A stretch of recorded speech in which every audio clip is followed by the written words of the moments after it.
iPadOS 26 is now finally available, and in this video I want to take a closer look at what it means for DaVinci Resolve on the iPad. Because hinge, we now got finally the menu bar on the top. So this is one of the biggest changes now for iPadOS. So besides that, we have now a cursor that is a little bit more precise, but fun fact, if I want to change my pages, it still happens that instead of clicking on the page, I clicked on the page, but I also clicked on the white line and I went off. So someone in my comments mentioned in the past that, hey, with iPadOS 26, this will actually go away. Not with my iPad. Let me know in the comments if you have the same experience.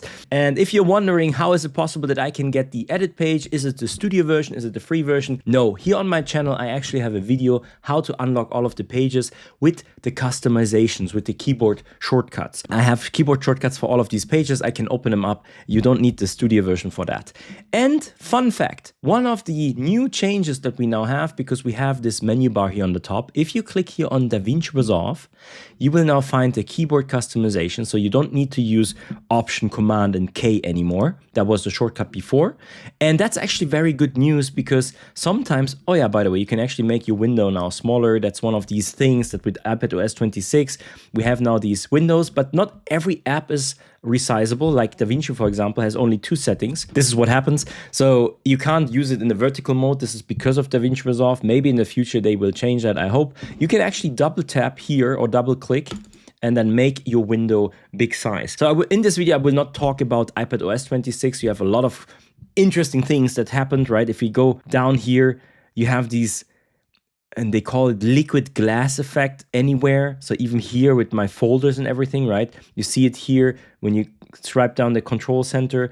Everywhere is the liquid glass thing. This is the new kind of touch design that Apple is now going forward with. And we also got that on the iPhone. It even works on the iPad mini. The good news about the keyboard customization is, in the past, for example, if you change your profile here by accident to Premiere Pro, Premiere Pro didn't have the Option, Command, and K as a shortcut to open the custom shortcuts menu. So in that case, you were screwed. You had to reinstall DaVinci Resolve. But now you're not screwed anymore. You can just swipe up here, open DaVinci Resolve here, this menu, and then keyboard customization, and you're back in the keyboard customization. So you don't have to open this anymore. Option, Command, and K, of course, works like that. One big question. With this massive menu bar, and in this video I will not go over every step, you have to think about it like this. If you ever use DaVinci Resolve on a desktop, laptop, MacBook, the desktop version has this huge menu bar as well. And you have here for any file, there's lots of things with new project and everything. Edit, you have a lot of functions here, trim, timeline, clip, you see it. It's exactly the same like on the desktop, and you have all of these functions. But it's not even all the features and functions that we have with DaVinci Resolve. DaVinci Resolve is really such a big software that I still recommend that you use a keyboard with your iPad. But the cool thing is now it is not as limited anymore. You can now actually use just the iPad and, for example, swipe up here and use the Apple Pencil to go here through the menu. Fun fact, this is one thing that one thing I noticed, if I just use the Apple Pencil, I cannot swipe down. So it doesn't work that I get the menu bar. I have to actually use my finger, or I have to use the Magic Track mouse or a Bluetooth mouse that I connect to, and then you just hover to the top, right? Like you hover up and then it actually comes down. That doesn't work with the pencil. So not a big deal. Maybe it's even good. So if you want to click something here on the top, then not automatically always the menu comes down, right? But if the menu is there, you can still use the pencil to navigate here in between all of this. In my last video, DaVinci Resolve 20.2, I pointed out that there is one feature in DaVinci Resolve 20.2, and it's this feature here: clip, audio operations, ripple, delete, silence. Even if you shake your mouse, it is coming the mouse is even getting big, same like on Mac. That's kind of funny. If you have a audio track, and let's say you just recorded a video, you can select this audio track, come up here to clip, and then audio operations, ripple, delete, silence. Before this update, it wasn't working on my iPad M1. Then someone in a comment mentioned it is already working on his iPad. So I tested it on my iPad mini, and then the same day it worked on my iPad mini, but it didn't work on my iPad M1. Next day, I wanted to record a video to show you, oh yeah, my iPad mini works on my other iPad, it doesn't. But then it wasn't working on the iPad mini anymore. I couldn't make it work anymore with the same clips. I don't know what happened. But now, good news, since the iPadOS 26 update, it's now also working on the iPad M1, and it is also working on my iPad mini. So now this feature actually works, and this is a game changer. I will probably make a separate video just about that to highlight that again, because not everybody will watch that video here, because remove the silence. So instead of cutting them by yourself and going through the timeline, imagine you have a podcast, you can now make the changes here, and everything that you see right now will be deleted out of your video clip. If you say remove, it will work, the AI will do its thing, and then all of the cuts will be, let's just do that. You see also how all the cuts are now there. You don't have to make these cuts by yourself anymore. This is kind of amazing. I'm not talking too much about iPadOS 26. I maybe will make a video about iPadOS 26. If your iPad is a little bit older and it starts lagging, even my iPad, I thought maybe it was lagging a bit, but I'm not 100% sure. I have to check and monitor that over the next couple of weeks.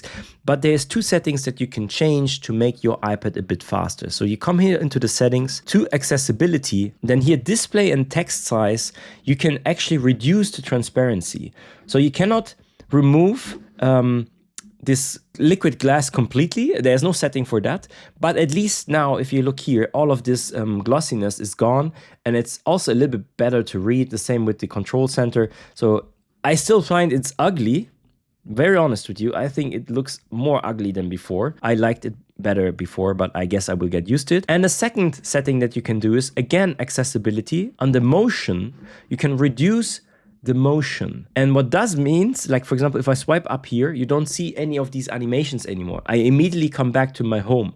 Or if I, for example, have different apps open, I can now swipe up and I immediately have my window where I see all of the different apps that are opened, right? iPadOS 26 gives you now the option to change any window in different sizes as ever you want, and you can place them wherever you want. And I think on the Pro models, and I tested this even with my iPad mini, it's even more. On the Pro models, at least, you can do like 16 windows in one go. On my iPad mini as well. So I guess just the older iPads have the limitation of maybe 4 or 8 windows. But here you can actually arrange 16 different windows. What you also will notice here, that every window has now this little, like on Mac, you can close an app, you can put it in the background, it's still there. So if I swipe up, for example, I still see this one here. I can make it big screen again. And you always have these little corners here. And if you right click or longer press here on the green thing, or even just hold the mouse, I just recognized, you don't even have to click, just longer hover over that one, you see this one here.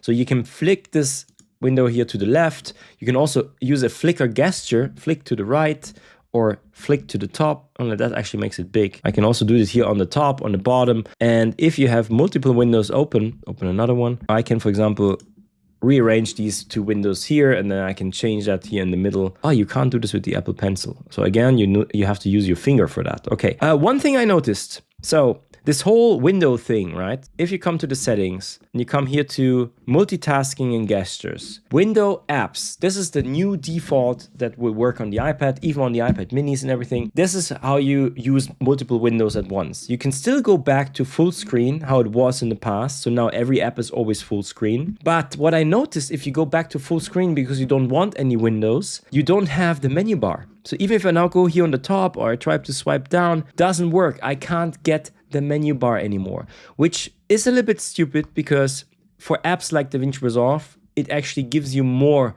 to do with a menu bar. So full screen is not the suitable solution anymore. You actually have to use Windows apps to use the menu bar here on the top, right? Okay. I will not go over all of the menu bar items. Like I said, there's a lot. Just play around with it. Let me know in the comments what you think about this new iPadOS 26 update. Did you already update or not? And have you played around with DaVinci Resolve? I only had a couple of hours to test with this, but I find it amazing that now some of the features that wasn't working on my machine, the M1 iPad, now actually work, which is a good step forward. That's it for this video. Let me know in the comments what you think. Oh yeah, and if you want to get more serious with DaVinci Resolve on the iPad, I created a starter kit for beginners. There is a 7-day challenge in it. You can do like a 7-day online course and learn DaVinci Resolve just for beginners. And I also give a lot of packs, like a LUTs pack, transition packs, all optimized for DaVinci Resolve on the iPad. So definitely check out the link in the description and also here in the pinned post DaVinci Resolve iPad Starter Kit. And later, if you want to go one step further, I also have a masterclass where I teach you everything about DaVinci Resolve on the iPad. So if you found this helpful, hit like, subscribe, dingle dingle the bang bang gong, and we see us in the next video. I'm Daniel. Bye.